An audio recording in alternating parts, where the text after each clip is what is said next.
You're such an asshole. All right, banging them out here at assholeconsulting.com, where I'm the world's only professional asshole. Answer your questions as long as you got money, because I'm a dirty. Hello, Aaron. Please keep me anonymous for a video response. Name your price. I originally sent this request a few days ago. Saw YouTube Tony saying you respond to all emails. Okay, guys, you got it. Okay. For some context, I'm a young man living in a Marxist crappy state. I have no debt and currently making over 80 grand per year. I have about 50,000 in assets. Okay. You contact me about the investment you made to your parents. We're going to have a chat about that. You are kind of a mid-upper level person at a place. I have a CPA and other credentials. Looking to move out of this socialist bleep hole known as the place down to Florida. Where you lived several years, and so now you know the area down there. Again, I'm trying to keep you anonymous, and I was like, hey, that's our CPA in this Marxist crap hole state. Oh, let's stop him. We can't have them going to low-tax states where it's warm and fun. We need them to suffer like us. Regarding work, I've been remote since the pandemic started, and haven't had any pushback from HR management asking me to come back to the office. However, most of the other staff have been asked to, or forced to go back. I believe the reason I have not been asked or forced to return, and I'll sound like I'm bragging, is that I'm the number one person at this particular sub job, and it's also remote. I'm constantly put on the largest, best jobs. My mentor partner, when did these mentors come in? What did the, God almighty. We invest in our employees. We really like our employees. Are you going to pay us more? No. Here's Frank. He's your mentor. Huh? I want some money, man. I want some freaking money. Oh, let they'll guide you in your leadership, in your experience, in your career. I love the advances for me when needed. My question is as follows. How do I bring it up to management, HR, and my mentor partner? What's mentor partner? That I would love to move down to South Florida and work fully remote. The way I see it is that I have been doing basically all my work remotely since the pandemic anyway, so why not live down there? I feel like I have the opportunity to learn a lot and set up my long-term career at this company since I get to work on the biggest and most complex jobs. I don't want to throw away that just to go live under some palm trees. I hope this is succinct enough point of access to get my point across. After all, I'm only an accountant, not a prestigious English major, and yet you wrote more competently than most liberal arts majors. Any questions? Booty boo, body ba. Thank you for the content advice over the years. I became a CPA because you said it was a good idea, and I can't thank you for that enough. Winning, changing lives, just like teachers. But here's the spin: for the better. That's what teachers don't do. I just met with Mr. Perfect. Let me explain Mr. Perfect. Mr. Perfect is Mr. Perfect. I guess he was one of the original clients over at Asshole Consulting. We did the math. He had to be 19 or 20. Now he's on a managerial track. He's rarely been unemployed. Has a house. Has a pretty fiance.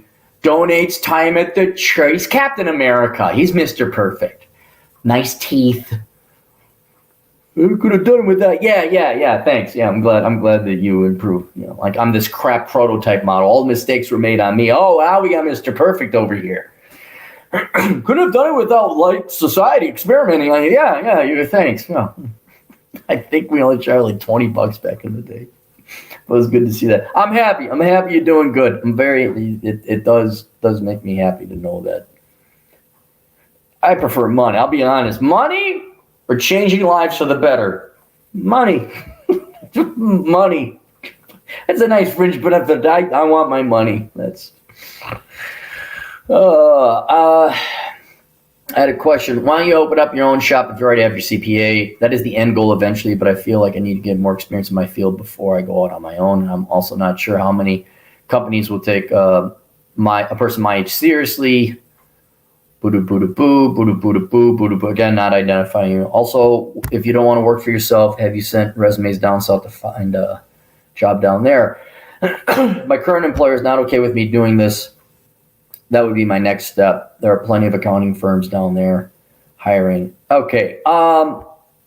Here's what we're going to do. We're going to kind of do a split. You're familiar with the area, but it sounds like you got a really good job right now, at least with the people and the mentor partners. You don't have a regular partner. You got a mentor partner. Oh, well, McKinsey and Bain Consulting, I see.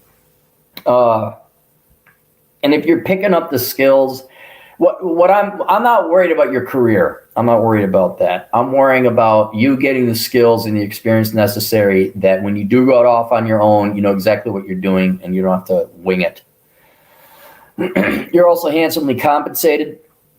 And so what I would do in the meantime is I would go down there, start building up a war chest. Start building up a war chest now to buy yourself a condo or someplace down there.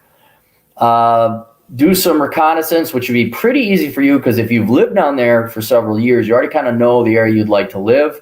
I go get a realtor and start shopping around for properties. Now that could be empty land. I don't know what the empty land situation is down in Florida, or maybe a condo or whatever your house type of thing that you want. But get your real estate squared away so when you go down there, you got a place. And you're not wasting time saving up money for a house payment or whatever else. Like, boom, you got it. I'm assuming you want to live down there inevitably. If you don't know, if you're not sure, then don't get the property. But that's what I would do. But I would stay at your current place, squirrel away your money, save your money, maybe get a jump on. I don't know if you got a non-compete agreement, but if you got the time, set up the web. It's not exciting stuff, but set up your website. Start doing work on the side, build up your client base. In other words, do what you can now to prepare for your inevitable move down there. And in the ideal world, you move down, they say, yeah, you could work remote. You move down there, you keep working for the company. Cool. If they say no, all right, then you go find a job down there, but you already have your business lined up and you bought an empty lot. And now you can build on it. Or you got a condo and maybe you got friends down there that you trust and you can rent it out to them. They manage the property for you and they pay you some income and some cash flow and then you boot them out when you move down there. But I would stay where you are for now until, set up the LLC S-Corp combination. Set it up in Florida or wherever you want to set up your LLC. Go reconnoiter some property, save up your money, do some budgeting, figure out how much money you need for a down payment and like 6 months living expenses and a micro FU fund. But right now it sounds like it's one of those rare instances where your employer doesn't suck. They're honest with you. You're getting really good experience.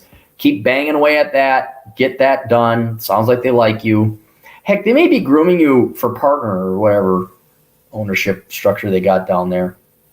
But yeah, the ideal world is you go down there and you work remotely and then you fly up whenever you need to. But yeah, in the meantime, just keep working, save up your money. Then, when you got enough money to buy a place or you're ready to go and you've got enough experience, then you go to your boss and say, hey, I like to work remotely. And then go from there. But then also have your little CPA practice on the side. And, there's a great CPA if you need for advice. I'm not the guy. I'm not a CPA. I've never run a company as a CPA, but there's a guy who's greatest CPA out there. He's over in Chicago and he's ran his own business for several years now. And his name's Brian Kim.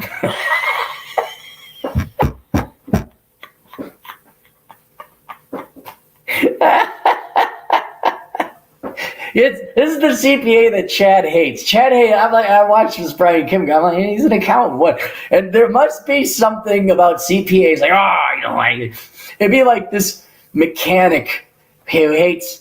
There's a Toyota mechanic, and across the street there's a Hyundai shop, and the Toyota mechanic really hates the Hyundai mechanic. You're like, why? Oh, he's a Hyundai mechanic. No, if you need advice, talk to Chad Elkins, elkinscpa.com, and tell him that Brian Kim sent you. That'd be... All right. Let's go to super chats if there are any. None. All right. I'm just gonna make it. Boom. That's it. We'll see you guys later. Toodles.